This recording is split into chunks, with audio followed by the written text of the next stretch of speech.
really exciting, isn't it? This is such a cool day. I tell you, I could think of no other place where I'd really want to be right now except right here, to be with all of you in community. Um, it was 24 hours of a flight just a day ago, 4 planes, 10,000 miles, and every one of those miles, every one of those minutes was certainly worth it. So thank you all very much. I must say that, I would have walked on water to get here. But there was already a Jew who apparently allegedly did that. And besides, we know that that's mythology. And the other fact is I can't swim. So, and that it's hard enough to follow Dan Barker than Jesus Christ. So at the podium.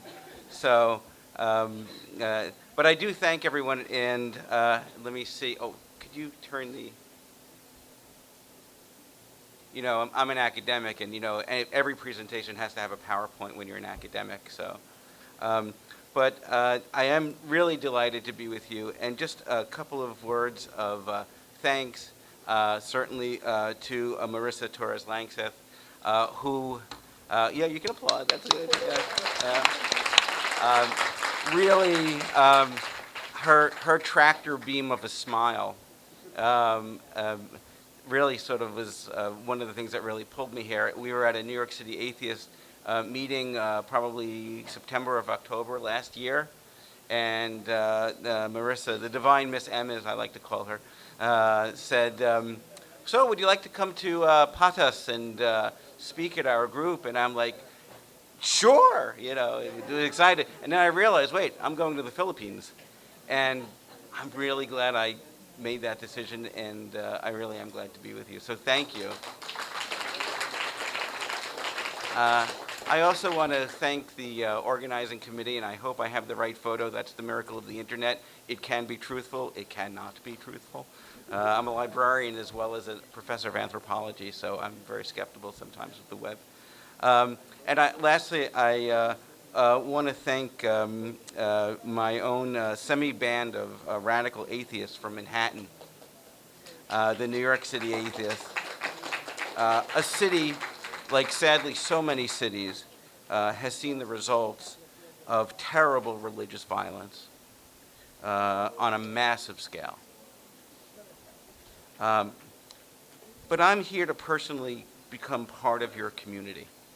I feel that community is extremely important, and if we are not here now for each other, we will never be ready and willing to take the future. We must own the future as a movement, whether we call ourselves atheists, agnostics, free thinkers, humanists. We must band together. Last month, and more importantly, I want to also represent all the people who really could not be with you here today in New York City and around the world in what I would call non-theist secular solidarity. In Poland there was the solidarity movement. I think this is a solidarity movement as well. And we're seeing this as a global movement, as Dan has talked about, and I think that's extraordinarily important. But last month in Washington, D.C., actually less than a month ago, the American Atheists held their first Reason Rally on the National Mall. This rally brought together more than 20,000 people and dozens of organizations supporting atheists and secularists and brights and humanists of every shade of secular activist. And this for the central purpose of ensuring that our country, the United States, with a constitutional democracy and separation of church and state, would not be overrun by theist politicians who use faith and their Bible. You can applaud if you want. Yeah. This is interactive. I'm not a preacher. I don't need any amens, but you can applaud. That's okay. That they will not use their Bible to make social policy or deny a woman's right to reproductive freedom or to stop the teaching of evolution, or to forsake the civil rights of all of us who claim to be secularists. It was a momentous day, a beautiful day, really, even though it rained. It poured, actually. And somebody was saying, you see, God doesn't love you because it rained all the time. And then I'm thinking in the midsection and in the South, there's tornadoes all the time. In the red states, where people have all this faith, why the heck would a joyful and loving God, knock their houses down, So if we got a little rain, that's okay. But it was a momentous day because it allowed a number of people to express their ideas and to speak with one rational voice.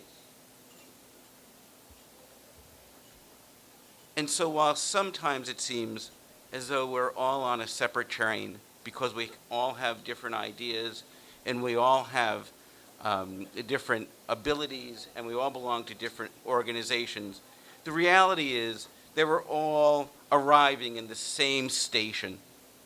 That station is known as reason. And in that stop, all of us are welcome. In fact, all of us are home. So thank you. On March 24th, we stood up and we were counted. We were counted by the media. We were counted by the politicians. But most of all, the clergy began to count us as well. And isn't that great? Okay? And my dear friends at PATAS, today is your day. Today is your day to be counted as well. Let's scare the living shit out of the faithful, why don't we, huh? Let's have a little fun with it. It doesn't have to be all negative. It doesn't have to be all dour. Let's smile. Okay? Let's share the joy. Amen. Amen. Exactly. Hallelujah. Exactly. So, Baruch atah Adonai Eloheinu melech. No, no. So I salute you for your efforts. And you need to know that you are not alone. I know the history of the Philippines, and I realize how brave each of you are to come out as an atheist or a humanist or a free thinker. It's not easy, but together as a community, you can see that all you have to do is join hands, and you can make a difference, and you will, and you are making a difference.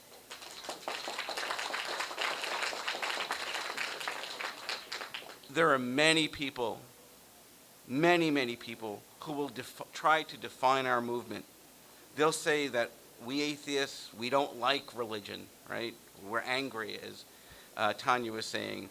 Or we're just another religion. We just don't pray or do that. Or even still, that we're all going to hell. Yeah, all right. I grew up in Brooklyn. You can't get any worse than that, Okay. Or that, we're doing the work of the devil. Whoa, spooky. Okay.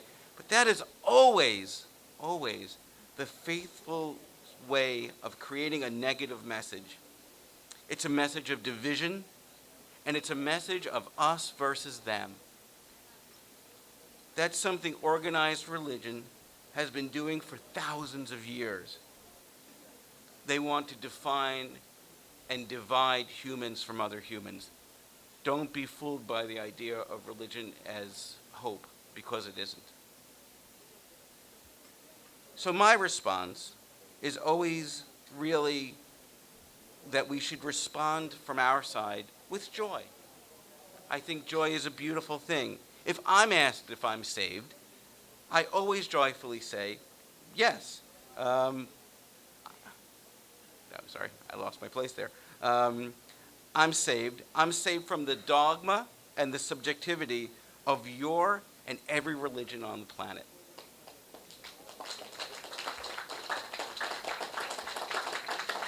This, my friends, is the central joy of my life, and I love to share it.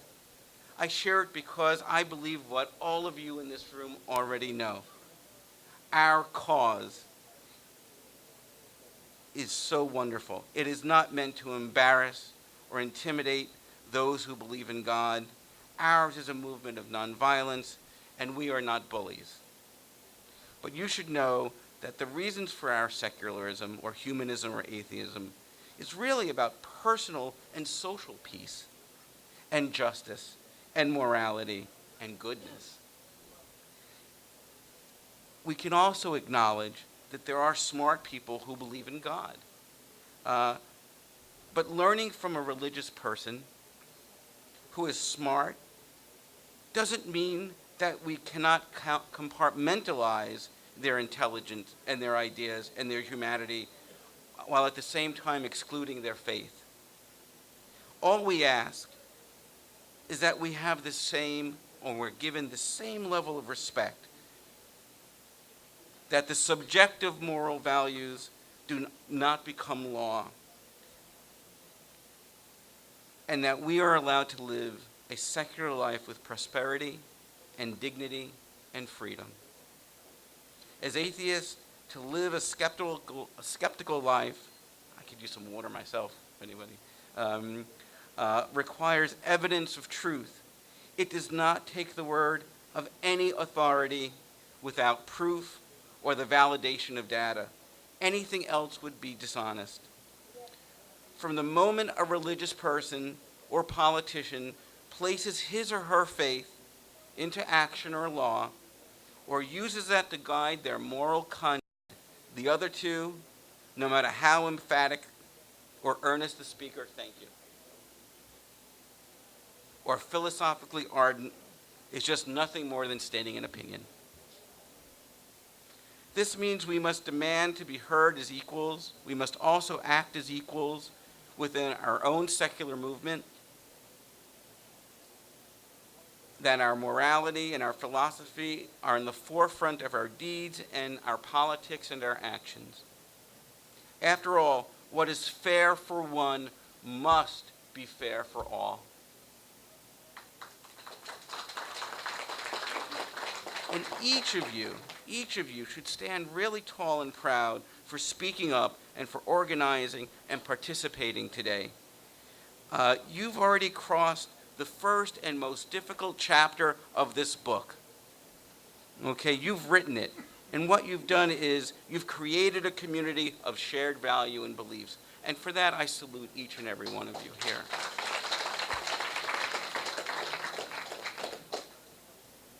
I share my total joy that being an atheist has meant liberation and has given me my life. I define my life through my atheism. And let me state, and as you probably already figured out, I'm an atheist. All right. I've been one my entire life. Everyone, if you're so inclined, everyone stand up and say the same thing. Come on, don't be afraid. Stand up. You're an atheist, or a free thinker, or whatever you want to call yourself. Scream it from the mountaintops. I'm an atheist, and I'm not going away. Okay, you can all go away. Okay.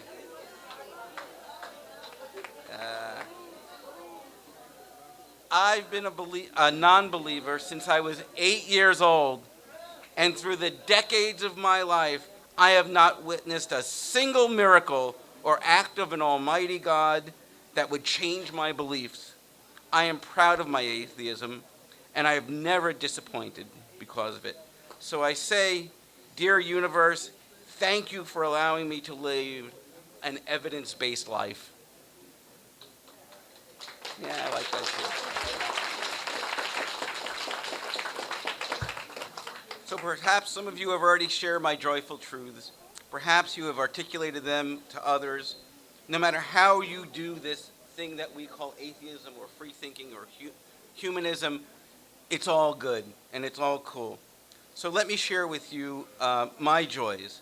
And they're not in any particular order, nor is this list exclusive. But it is meant to conflict with the faith-based mindset. The first thing is, for those of you who can't see, yeah, that is my face, but truth in lending, that is not my body. Okay. All right. Uh, I am joyful because I feel no shame related to my body or anybody else's body or how my body works. I'm joyful because I feel no guilt related to sex and to whom I have and participate sex and how I express my sexuality.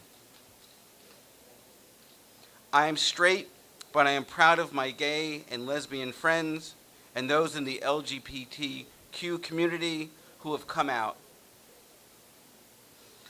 I am joyful because I accept science over superstition, natural selection instead of intelligent design, and medicine over prayer.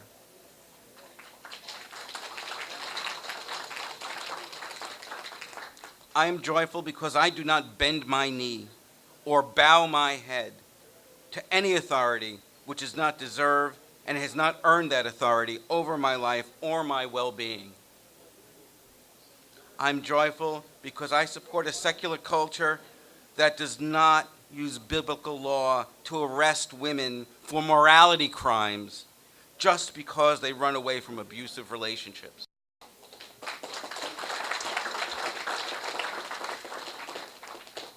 I'm joyful because my life is filled with friends of all races and creeds and faiths and non-faiths.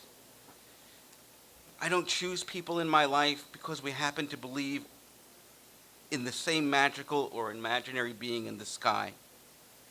I'm joyful because I do not hate or wish to harm or see others as infidels or sinners, and because I do not share the cognitive dissonance of the faithful. I am joyful more than anything because I accept the ideas of Carl Sagan and Stephen Jay Gould and Nicholas Copernicus and Johannes Kepler and Isaac Newton and Albert Einstein and Galileo and Darwin and Dawkins, all right, and Hitchens, okay? And Larry Krauss. If you don't know, The Universe of Nothing is a great book. Okay. All right. Way more than I accept the teachings or the words of a Matthew or a Luke or a Peter or a John or a Muhammad or a Jesus or a Moses or a Buddha or a potato god or a toadism. You get the picture, right? That's the thing about teaching comparative religion as well. So to say that our morality is from the stone is set because of some Stone Age set of text is really, really silly, isn't it? You know, thousands of years we're living in we're believing something from thousands of years ago. I can gain those same insights and understand our common humanity from other books like A Tale of Two Cities or Huck Finn or the other thousands of books that have been written over the centuries that really do tell us what it is like to be a human and to live a human life.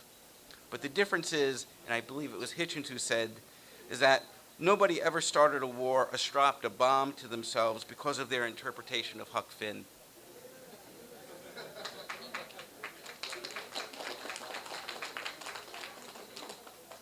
I'm joyful because my life has an accidental beginning, a self-managed middle, a finite end.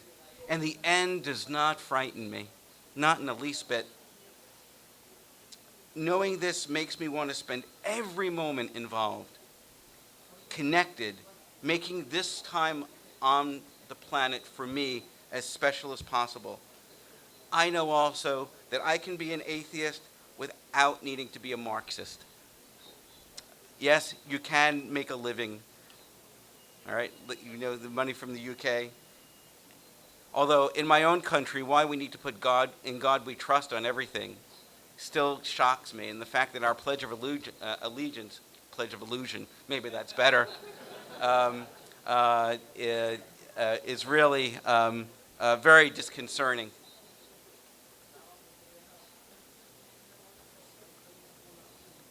I'm joyful because I understand and I teach that the universe is 14 billion years old. that the world isn't flat, that the earth is not the center of our solar system, that string theory and E equals MC square are facts, and that the universe, or should I say multiverses, can and will spring up from nothing. I'm joyful because I believe and I teach evolution. Yeah. And I always have students who drop out of my introductory anthropology class because of it. And I tell them anthropology is a science. Get over it. I'm joyful because I know that wars really aren't fought for territory or glory, but because some religious person or group somewhere wishes to kill or take what they do not own, or subjugate or kill others because they are of different faiths. Scratch a war, and the deeper you scratch, you'll find faith is the cause of it. I am joyful because I respect women and do not see them as slaves or baby-making machines. All Bibles and religions believe women should be subservient to men. Every woman in my life is smarter than me. You can all agree, trust me. You don't really know me, but I'm telling you. Okay, you can guess it, right, okay. And they have no problem telling me that as well.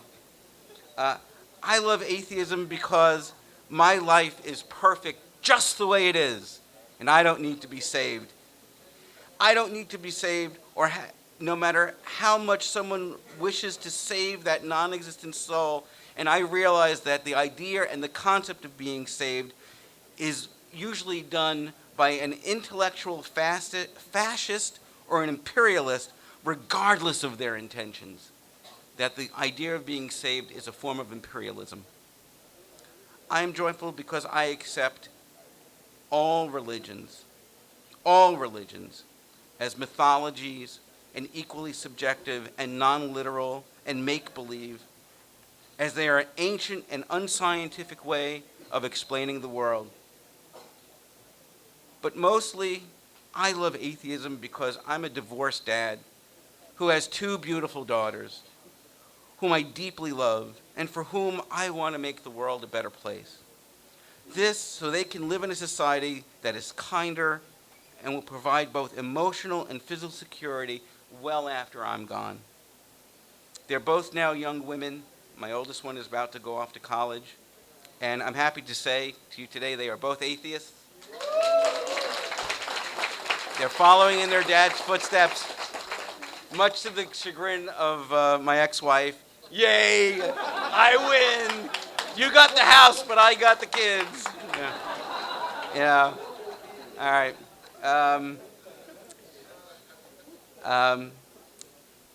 And you know, I don't want their reproductive rights lost, or their choice of who and when to love to become somebody else's business, or their future to be one where they cannot participate fully or equally in their own lives, or in their jobs, or their politics, just because they were born with a vagina.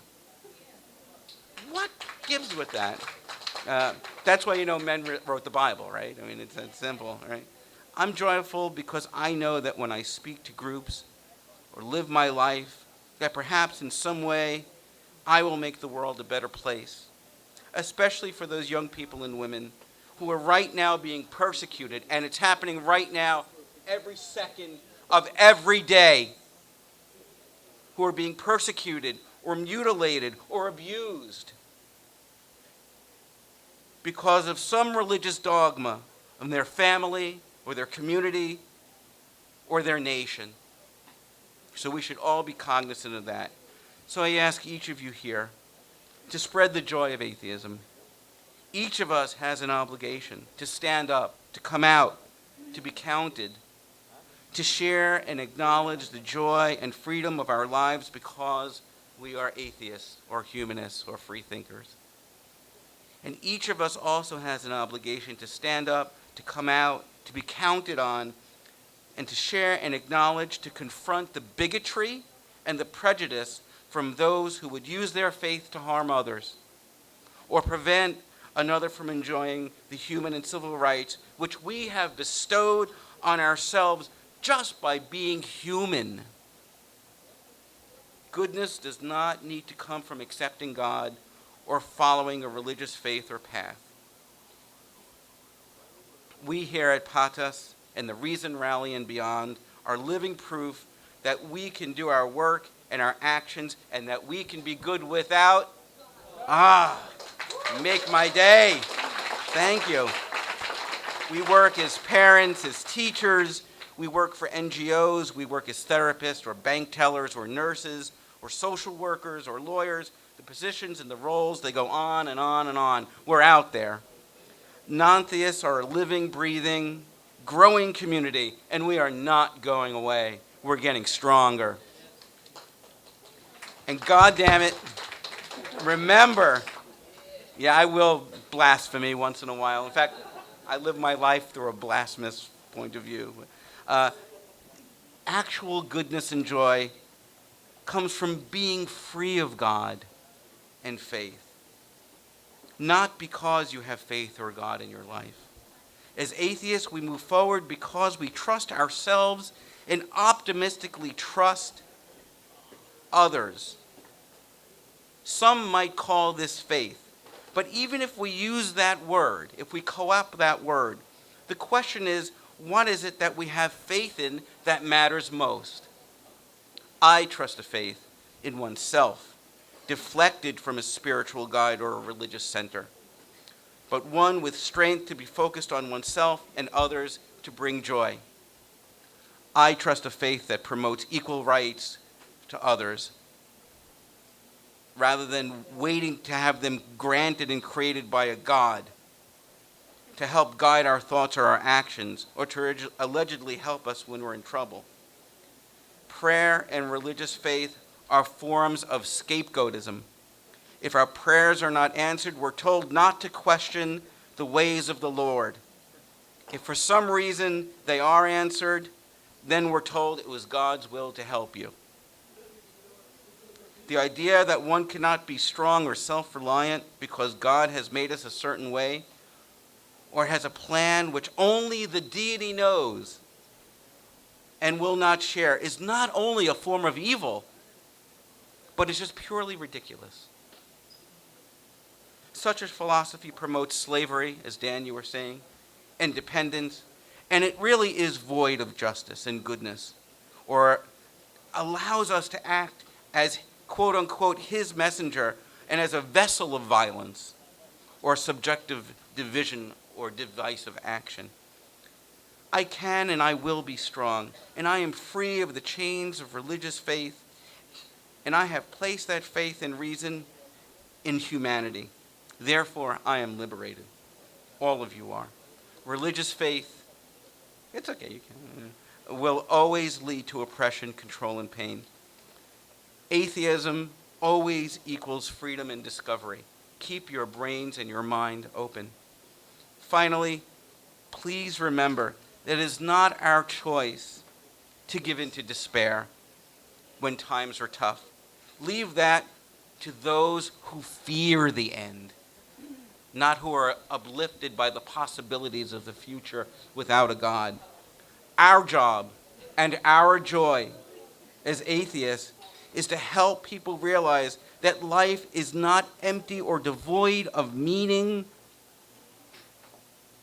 because we don't have faith.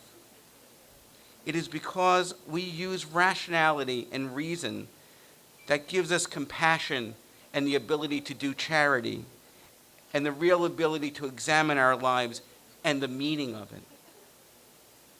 So look at yourselves and each other, and you will find those very human answers. Thank you.